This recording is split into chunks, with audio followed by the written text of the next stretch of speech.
जय हिंद दोस्तों, हम आपके लिए एक बार फिर पॉलिटी का वीडियो लेके आए हैं। पॉलिटी का भाग 2 पूरा खत्म हो गया था। उसमें 5 से 11 अनुच्छेद के बारे में दिया गया था, उसमें हम पढ़ लिए थे। अब जो है देखेंगे नागरिकता प्राप्त करने की विधि, नागरिकता कैसे प्राप्त किया जाएगा। नागरिकता प्राप्त करने की टोटल 5 विधि है। जन्म के आधार पर, वंश के आधार पर, पंजीकरण के आधार पर, देशीकरण के आधार पर और अर्जित भूमि के आधार पर।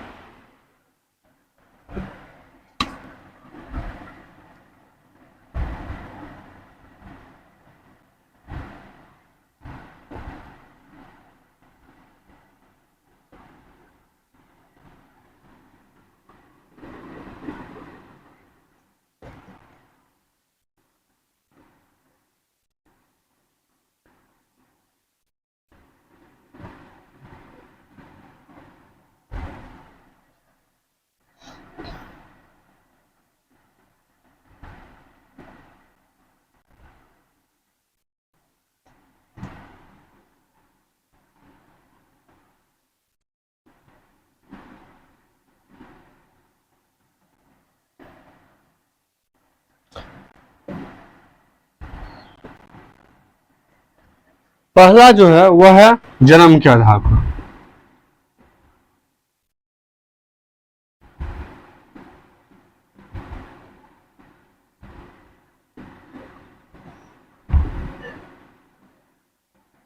आधार पर 1986 में यह अधिनियम लाया गया। इसमें जो है हम सभी जो भारत में जन्मे हैं, जिसका भी जन्म भारत में हुआ है, वो जन्म के आधार पर जो है उसको जो है नागरिकता दे दी जाएगी।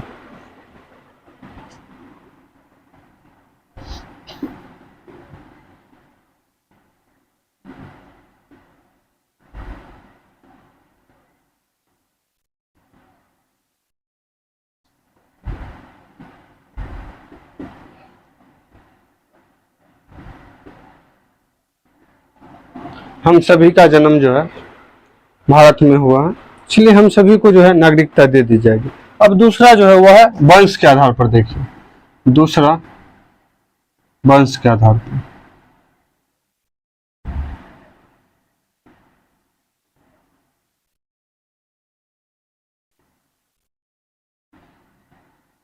यह 1992 में लाया गया था।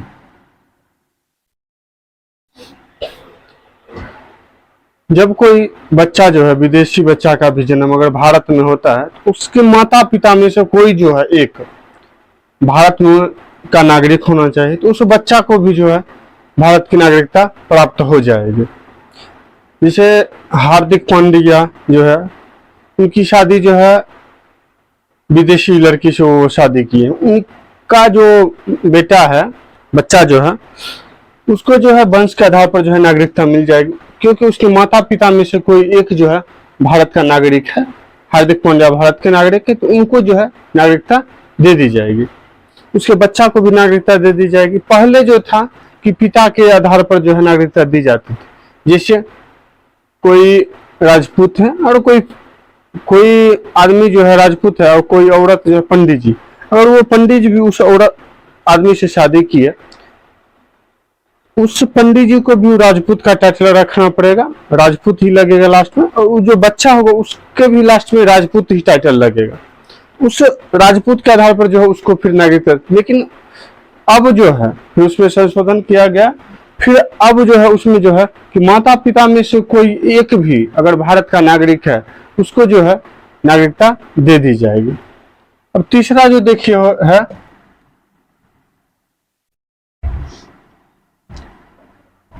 पंजीकरण।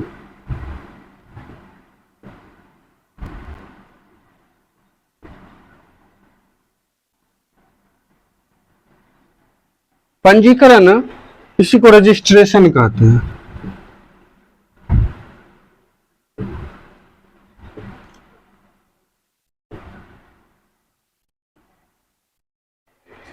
पंजी इसमें जो है कोई भी हो, अगर कोई भारत की नागरिकता लेना चाहता है तो वह पहले भारत में जो है 7 साल बिताएगा, 7 साल वह रहेगा, तब जाके गृह मंत्रालय फिर यह जो है अप्लाई करेगा, तब जाके गृह मंत्रालय जो है उसको नागरिकता देगी या नहीं देगी वह वो डिसाइड करेगा, या फिर फॉर्म अप्लाई करेगा, तब जाके जो है इसको नागरिकता जो है किसी भी आदमी को दी जाएगी। अगर कोई वह भारत से बाहर का है जो रहना चाहता है भारत में, तो उसको 7 साल भारत में पहले रहना पहले जो था 6 महीना था, कोई भी आके 6 महीना रहता था और फिर नागरिकता भारत की ले लेता था। लेकिन अब जो है 7 साल हो गया, और 7 साल जब तक आप नहीं रहिएगा, 7 साल आप रहिएगा और कोई ऐसा देश विरोधी काम नहीं कीजिएगा, तब जाके आप दिवालिया घोषित नहीं होइएगा, तब जाके आपको जो है नागरिकता दे दी जाएगी। 7 साल के बाद आपको पंजीकरण फॉर्म फिर भरना पड़ेगा, तब जाके आपको नागरिकता मिलेगी। जैसे अगर आप बीपीएससी का फॉर्म भरते हैं तो उसके लिए पहले ग्रेजुएशन चाहिए, ग्रेजुएशन होता है। तो ऐसा थोड़ा है कि ग्रेजुएशन हुआ तो बीपीएससी आपका क्लियर हुआ, ऐसा नहीं होता। पहले आप ग्रेजुएशन कीजिए, फिर बीपीएससी का फॉर्म जब आएगा फिर फॉर्म उसका डालिए। जब आप फॉर्म डालते हैं तब पता चलता है कि आप उसके काबिल हैं या नहीं। अगर आप काबिल रहते हैं उससे तो बीपीएससी में सिलेक्टेड हो जाते हैं, नहीं रहते हैं तो फिर नहीं सिलेक्टेड होते। और उसे पंजीकरण में जो 7 साल रहने के बाद फिर फॉर्म अप्लाई किया जाएगा, तब गृह मंत्रालय निर्णय करेगा कि अच्छा आदमी है, कैसा है, नहीं है, तब जाकर वो उसको नागरिकता देगा या नहीं देगा। अब जो है चौथा तरीका जो देखिए ये देखिए देशीकरण।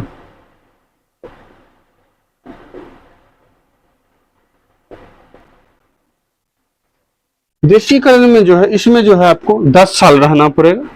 जब आप 10 साल रहिएगा भारत में, उस 10 साल में भी अगर आपको जो है कला, साहित्य, खेल कूद ऐसे किसी चीज में जो है आपको जो है, चाहे भारत के 22 भाषा में कोई एक भाषा आता हो, तब जाकर है आपको जो है नागरिकता दे दी जाएगी। पाकिस्तान के एक अदनानी गायक है, उनको जो है वह भारत में रहे और 10 साल रह रहे तो उनको जो है नागरिकता मिल गई। बहुत से ऐसे हैं, बहुत देश के जो भारत में कला में है, साहित्य में है, बुक लिखने में है, उनको जो है नागरिकता दे दी जाएगी 10 साल रहने के बाद। इसमें जो है इसमें देखिए 7 साल रहिएगा तब मिलेगा 7 वर्ष, इसमें 10 वर्ष, 10 वर्ष, उसमें भी कला, साहित्य या भारत के कला, साहित्य और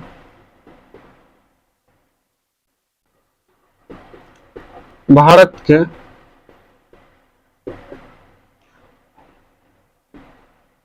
किसी भी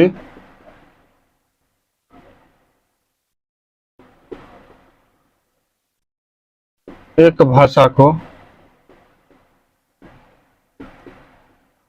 जानता हूं। भारत के 22 भाषाओं में से किसी भी एक भाषा को जो है वह जानता हो, तब जाकर उसको जो है भारत की नागरिकता 10 साल रहने के बाद ये सब शर्तें जब पालन करेगा, तब जाकर उसको भारत की नागरिकता प्राप्त होगी। अब 5वां जो है देखिए अर्जित भूमि।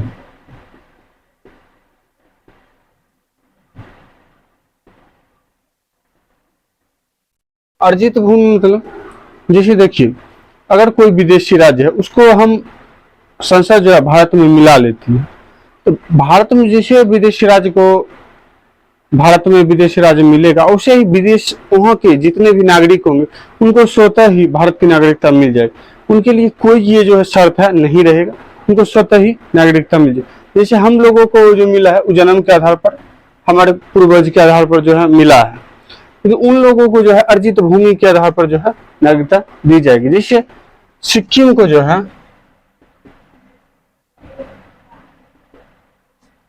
16 मई 1975 को भारत का राज्य बनाया गया। जब 16 मई 1975 को भारत का राज्य बनाया गया तो वहां के जितने भी नागरिक थे टोटल को जो है स्वतः ही नागरिकता भारत की मिल गई। उनके लिए ना ही इनको पंजीकरण करना पड़ा, ना ही देशीकरण, नहीं 7 साल, ना ही 10 साल, ना ही काला साहित्य, सब कोई शर्तें इनके लिए नहीं थी, इनको स्वतः ही नागरिकता मिल गई। और उससे ही जो है और अगर कोई जैसे पाकिस्तान जो है, पाकिस्तान को जब भारत मिला लेगा तो वो स्वतः ही वहाँ के सभी नागरिकों को जो है नागरिकता भारत की मिल जाएगी। आज नहीं तो कल अखंड भारत जब बनेगा तो वहाँ की नागरिकता जो है पाकिस्तान के जितने भी नागरिक हैं वहाँ भारत की नागरिकता उनको भी मिल जाएगी। नागरिकता की यह 5 विधियां थी। ऐसे ही टोटल जो है आप इस सभी को रिवीजन कर लीजिए और नोट कर लीजिए। आपको यह वीडियो कैसा लगा इसको सब्सक्राइब कर लीजिएगा। आगे फिर हम वीडियो लेके आएंगे पॉलिटिकल। चलिए, जय हिंद।